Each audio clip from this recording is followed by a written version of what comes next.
दोस्तों नमस्कार, मैं सौरभ गोस्वामी। ललितपुर में बिगड़ती कानून व्यवस्था का जिम्मेदार कौन है? लगातार ललितपुर में बढ़ती घटना है यह बताती है कि ललितपुर में क्राइम रेशो बढ़ रहा है। कहीं हत्याओं के मामले सामने आ रहे तो कहीं सब मिल रहे हैं, छानबीन चलती रहती है, लेकिन घटनाएं बढ़ रही हैं। तो कहीं चौराहे पर भी शहर में मारा पीटी की घटनाएं भी सामने आ रही है, तो कभी किसी को धमकाया जा रहा है, वो जहर खा रहा है और लगातार यह घटनाएं बढ़ रही हैं। तो ललितपुर में बड़े पैमाने पर अवैध खनन बढ़ चुका है, ललितपुर में बड़े पैमाने पर अवैध शराब बिक्री बढ़ चुकी है और इन सब पे कार्रवाई करने में जिला प्रशासन पूरी तरीके से नाकाम है। मौजूदा दिनों के घटनाक्रम में बताते हैं कि ललितपुर पुलिस को कितनी बड़ी चुनौती कहीं ना कहीं स्थानीय तौर पर मिल रही है और कहीं ना कहीं जो लोग यह पूरा कृत्य कर रहे हैं वो पुलिस से बचते हुए नजर आ रहे हैं। लगातार बढ़ती घटना है, उसके बीच में पुलिस द्वारा कुछ काम भी किए जा रहे हैं, लेकिन प्रभावी ढंग से जो कार्य होना चाहिए वो नहीं कर पा रहे हैं। ललितपुर एसपी का डर भय पुलिस के अंदर दिखाई नहीं दे रहा है, या फिर कहीं कि क्षेत्र में तैनात एसओ एसआई काम नहीं कर पा रहे हैं। अगर काम हो रहा होता तो इस प्रकार के घटनाक्रम एकाएक नहीं बढ़ते।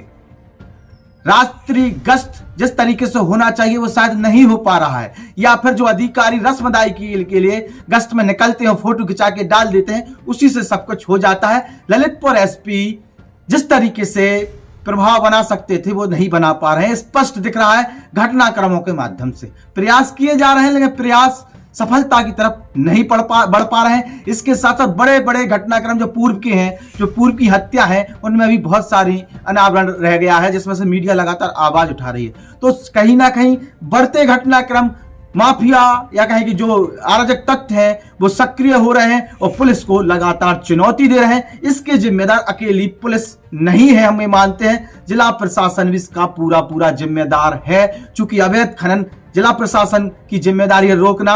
अवैध खनन से जुड़े हुए व्यापारियों के साथ भी कुछ घटनाएं घट रही हैं, जिसकी जांच करना अति आवश्यक है। बड़ी घटना है उसमें हो सकती हैं, और कहीं ना कहीं कुछ घटनाक्रम जो घटे हैं वो किसी तरफ इंगित भी कर रहे हैं। लेकिन अब जांच का विषय है कि ललितपुर पुलिस किस तरीके से जांच करते हैं। कुछ लोगों की अभी सब मिले, आप लोगों को पता होगा, किसी की हत्या कर दी गई तो किसी की बहू ने ही हत्या कर दी, तो किसी का सब मिला है जिसकी पुलिस जांच कर रही है। इसके अलावा कहीं चाकू मार दी जा रही है, तो कहीं चौराहे पर मार दिया जा रहा है, तो कहीं दारू बिक रही है खुलेआम। इन सबको रोकने में जिला प्रशासन पूरी तरीके से नाकाम है। झांसी से लेकर ललितपुर तक हाहाकार कहीं ना कहीं मचा हुआ है और बड़े पैमाने पर माफिया सक्रिय है, क्राइम घटनाएं बढ़ी हैं, प्रशासन बौना सिद्ध हो रहा है। चाहे झांसी की बात हो, चाहे ललितपुर की बात हो, सत्ता संरक्षक माफिया खनन में मौज कर रहे हैं, सत्ता संरक्षक माफिया दारू व्यापार में मौज कर रहे हैं। और वो कुछ हम नहीं कह रहे, वो रवि शर्मा खुद बोल चुके हैं, झांसी के विधायक। तो झांसी से लेकर ललितपुर तक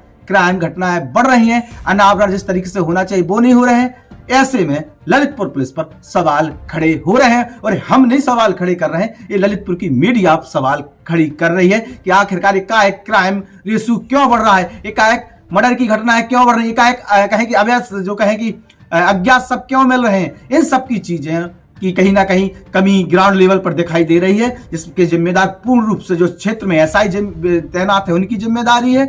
इसके बाद साथ साथ जो एसओ है उनकी जिम्मेदारी है, फिर सर्कल के सीओ जिम्मेदार हैं, और फिर जिले के बैठे आला अधिकारी इसमें से अपर और एसपी भी आ जाते हैं। साथ साथ जिलाधिकारी का भी आप नाम जोड़ सकते हैं, क्योंकि जिले की क्राइम व्यवस्था को कहीं ना कहीं मॉनिटरिंग जिलाधिकारी भी करते हैं। तो ऐसे में कहीं ना कहीं अब जो क्राइम मीटिंग होगी सब में चर्चाएं अवश्य होंगी, मीडिया तो चर्चा कर ही रही है। क्राइम रेशो का एक बढ़ चुका है, कहीं ना कहीं आला अधिकारियों को फील्ड में उतरने की आवश्यकता है, और जो डर और भय होना चाहिए आला अधिकारियों का निचले क्रम में वो दिखना चाहिए। कहीं ना कहीं शांति और सन्नाटे के बीच में क्राइम करने वाले क्राइम करते जा रहे हैं। नमस्कार।